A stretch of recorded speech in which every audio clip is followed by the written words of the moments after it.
So when you're doing window replacement, it's a good time to consider siding replacement as well. The reason for that is that as the old siding comes off, we can address any water damage that's been happening over the years. We can incorporate the house wrap into the window installation, just like as if it was a new house.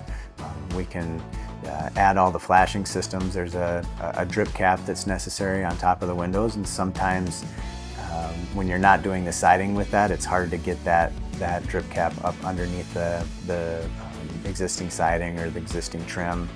There's tapes that need to go on the exterior bituminous weatherproof tape that gets installed over the flanges on the window.